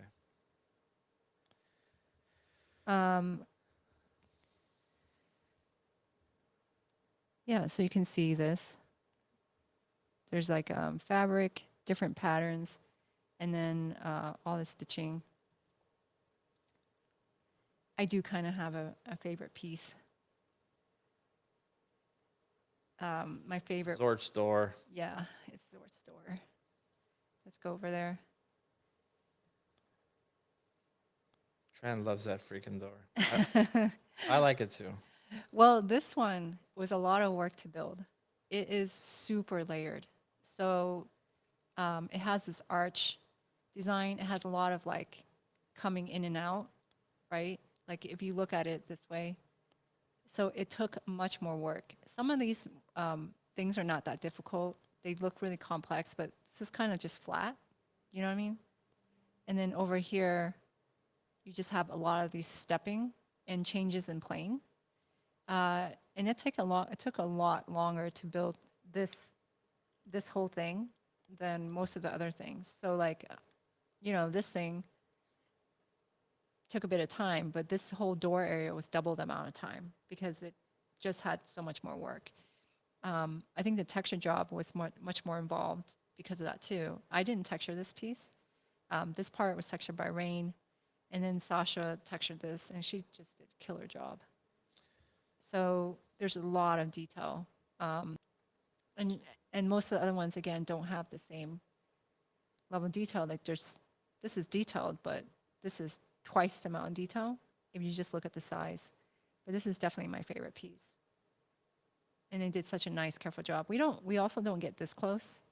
Because if you get this close, it'll fall apart, but we shouldn't be that close at any point whatsoever. So there's a lot of resolution. So that is my favorite piece. Jaw open, mouth lower down, mouth stretch left. And then if you're just looking, just someone joining in, this is the hall, the main one. This is much more complete. Like I have the floor and all these things. These windows here, again, they're being worked on. But I don't think the glass has to actually be textured. I mean, at least I'm saying that to myself. It doesn't have to be. They look fine, just being kind of white and blown out, right? Because there's not too much space. They're also, so that doesn't bother me. This one here is just so white, right? There's a lot of white. So that's why I was looking at this right here and just thinking about how to break that up. But again, that's not textured. You can totally tell what's textured and what's not. And then stairway is not here. I don't really know how this ends. I guess I'll just make it like a T. You know what? It would be cool if there was a wall that looked like you could put a mural on it. We never get to the mural. We never see it, but you see that there's a mural in the back wall. What is the mural? Is it quilted? No, it doesn't have to be quilted. Just paint it? Yeah. Oh, that's cool. You can do the painting. I'll do the painting. Here I kind of have like a bend where it turns, but then I do have a lot of like crazy collision from these pieces. And now I'm looking at like, what can I do? That looks like madness. Yeah, I'm just like, that's a lot of work. Hold on. Farid is saying, in movies like La Strada and La Amacord, he incorporated non-professional actors. On Voice in the Hollow, they were all non-actors. Yeah. Let's go down. So Farid is saying, for mixing professional actors and non-actors. So Voice in the Hollow, they were all non-actors. I was embarrassed for a while to admit where I ended up doing the casting because we usually go to a very professional place, but we could not find anybody that spoke Swahili properly. So we ended up going on Fiverr and we looked for audiobook translators that were not actors at all. One was a teacher, one is a musician, and the other one, I believe, is a teacher as well. Good luck, Gabriel, I'm pretty certain. And they did an amazing job. Yeah, it was pretty cool. Yeah. So I'm all for for using non-actors as long as they're, they have to have something in them. Like I don't think I could ever act Oh, ever. I know I can't act. I'd be Yeah. like, forget it. Like But I think if you're willing to look stupid and sound stupid, I think you can act. I think there's like a presence, um, a camera presence too, and I don't know. Yeah, like I don't know what it is, but I could instantly tell without them saying a word, anything. I could just instantly tell when someone is aware that there's a camera on them. When I see like an indie film or something, I'm like, I know that you know that you're being filmed, right? Yeah, I agree. And I think people know that. I don't think I have a special power. I think everyone can sense that. They just could tell, like, that person looks not totally comfortable there. Lower down, left, mouth upper up, right. I'm trying to figure out my math. I'm confused. Hold on, jaw open, mouth upper up, I think that's 270. left, Nope. mouth lower down, left. So I'm pretty deep into these shapes at this point, and I'm like still like halfway done. Still have a lot to go. But yeah, I didn't want to admit the whole Fiverr thing until once it was done, and I was like, oh, okay, they actually were pretty good. So now I think it's actually kind of cool. But for a while I was like, oh my god, like casting on Fiverr, that's not where you go to get, you know, Yeah, and they were Academy Award winning performance. no because yeah, but they turned out to be the best. Yeah. I don't think there could be anyone better. No, not only were they amazing uh, in their performance, but I think they helped me. They helped me translate everything phonetically. They translated everything in Swahili. So they're just amazing, and their English is beautiful. Um, I would love to work with them on just English roles because they have a very beautiful They just have beautiful accent. voices. Yeah, Yeah, and it is one of those things where like you no, but realize so many people are bilingual and can yeah, speak multiple languages. yeah, but there's a lot of like I think like the accent that people from Colombia, where I'm from, when they speak English, I don't think it's as beautiful as when you hear um, the Swahili accent to English. It sounds really pretty. How does this look? What do you think, Miguel? Hold on one second. Let me just see where I'm at. Mouth upper up. Ah, you see, I almost messed up there. Mouth upper up right. Nose sneer right. Give me 1 second. If anyone wasn't watching before, you'd be like, "What is this guy saying? He just sounds crazy." Mouth upper up left. Nose sneer left. Okay, let me save this. All right, show me. uh, hold on. This is how this is looking. So this is the main um, hall here, right? Comes out. There's a gap because they don't fit anymore. It might work. It just might have to. I don't know. Maybe I would just put like. Maybe we would just ignore it until it shows up in the shot. But they'll come out this way, run out into this main hall, and then I started making these little areas like this, and then it opens to the back. So I'm just replicating this little tunnel space. And all of that is from the one directional light. Yeah, I have one directional light right now. So I hit the other one. Yeah. The lighting is super simple. I have an HDR. I have post-process, of course, a little bit of fog, and then just one light. That looks good. So that's how this is turning out. and then I'll replicate, maybe group it, replicate it on the top. And then maybe as it goes up higher, I don't know. It's really massive. Looks great. I definitely think this is the biggest. It's about to freeze. Oh, The village shots from The Voice in the Hollow got pretty crazy. I don't think it's like this. That went beyond the horizon. You don't remember that? It did, but you know, once you keep going far, you really just let it go. Yeah. Like in terms of like, Yeah, you're building this to basically put a camera anywhere. yeah, this is the Mounts. biggest, most thorough environment. Mouth stretch left, That I've ever done. mouth upper up. Our kit only has 52 shapes, so you do the rest by hand. Well, you do all of them by hand. All of them are done by hand. You just use the 52 that they have as a reference as to what you have to do, but all of them are done by hand.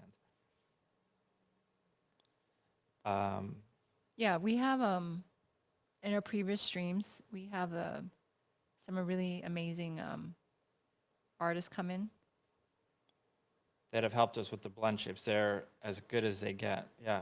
Yeah, pretty lucky. We got some like top people to help us on that. They just happen to be, you know, some of our closest friends. So Yeah, we're just fortunate. yeah. Mouth upper up. Shraga, who did the faces, and Chris. We've known them for a long time.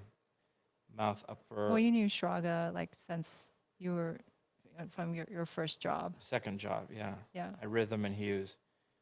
So basically, make lifelong friends and then ask them for help. Yeah. So, especially if you become friends with, like all our friends are artists and they tend to be like super passionate about their craft. And so that's just because I guess maybe we're like really into what we do too. Yeah. And so if you end up being friends with people that have common interests, over time they'll just become like really amazing artists just because that's what happens over time. Farid, thank you. You know, it's funny that I actually was looking at Kurosawa stuff a lot when I was working on those movies. I went and I bought all of his films that were on the Criterion one, and I watched them all. And in particular, I really loved Throne of Blood and The Hidden Fortress. I really love those movies. Rashomon, just really cool. So yeah, Kurosawa's pretty great. But Throne of Blood in particular is my favorite. Let's see. All right, so we're done because I got to do makeup classes today. Anyway, so Yeah, that's we it went for today. over. We went over 15 minutes, which is fine. We usually cut a little short if we run out of stuff. But just know that for the next hour, I will be saying mouth upper up left, mouth stretch left, mouth smile left. Okay, so thank you guys, and we appreciate you guys so much. And if you want to see more of our stuff and photos of, you know, cool things, like we posted stuff when we went to South Park in our Instagram page, which is pretty cool. You can follow us on Instagram at Half Empty Studios, half Miguel, half Tran. Take a look and see, and we'll talk to you guys next week. Yes, we'll be back next week. Bye, everyone. Thanks for joining us. Bye-bye. Let me see. Later, Ty. See you guys. See ya. So let's put this over here and